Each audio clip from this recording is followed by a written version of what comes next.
Bubble wrap. This thing wasn't originally intended as packaging. In 1957, engineers Alfred Fielding and Mark Chavon wanted to create a new type of wallpaper. They glued two transparent plastic sheets together, trapping air bubbles between them. The result was an unusual textured material, but as wallpaper, it flopped. No one wanted bubble wrap walls in their home. Then they tried using the invention as thermal insulation, but that didn't work either. It wasn't until 3 years later that they discovered a brilliant application: packaging for fragile goods.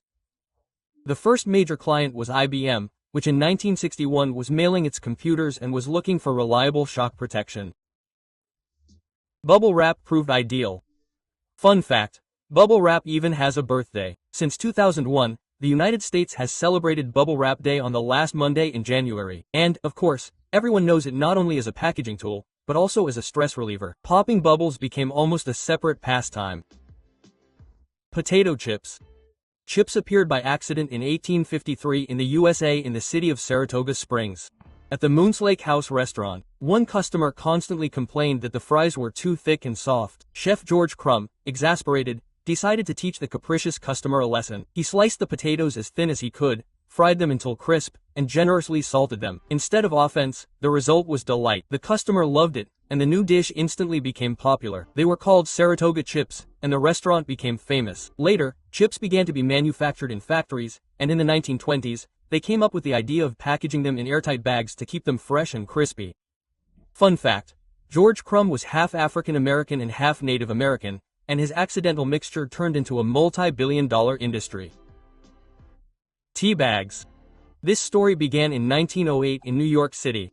Tea merchant Thomas Sullivan decided to send free tea samples to his customers. Tin cans were expensive, so he came up with a more economical solution: small silk bags. He hoped customers would pour the tea into a teapot, but some, without realizing it, dropped the bag directly into a cup of hot water. Unexpectedly, it was convenient, quick, and didn't affect the taste. Thus, the first tea bag was born. Later, silk was replaced with gauze and special paper, and the idea spread worldwide. In England, people were initially skeptical of this American invention, believing that it would spoil the tea. But convenience won out. By the mid-20th century, tea bags had become a mass product and today account for a huge portion of global sales. Scotch tape is an adhesive tape. In 1920, 3M engineer Richard Drew noticed a problem.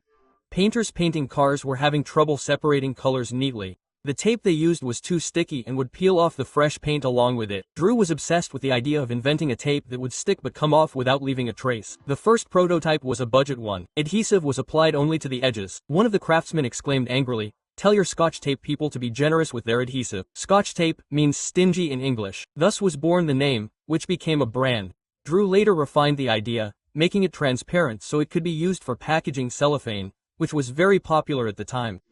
It became a real hit. During the Great Depression, people used tape to repair everything: books, lampshades, even cracked dishes. It was a cheap and convenient solution. To make using tape even easier, a dispenser with teeth was invented in 1932. Since then, the design has remained virtually unchanged, a familiar item we see in homes and offices. Scotch tape emerged from the observation of a household problem and quickly became an indispensable tool around the world. Vaseline. The history of Vaseline began in 1859. A young chemist, Robert Cheeseborough, arrived in Pennsylvania, where oil was being extracted. There, he noticed workers collecting a dark, oily substance, a byproduct of oil, on their drilling rigs. They called it rot wax or petroleum wax. It clogged equipment, but the drillers themselves used it to lubricate cuts and burns, which helped them heal faster. Cheeseborough became intrigued, took the substance to his laboratory, and after extensive experimentation, isolated a pure, light-colored substance, Vaseline. In 1872, he patented the production process and founded his own company. He promoted the product in an unusual way.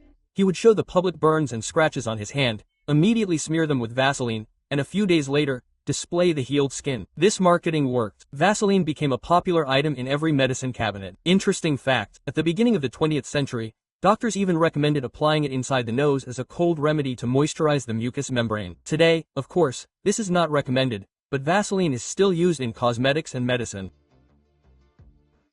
Ice cream cones.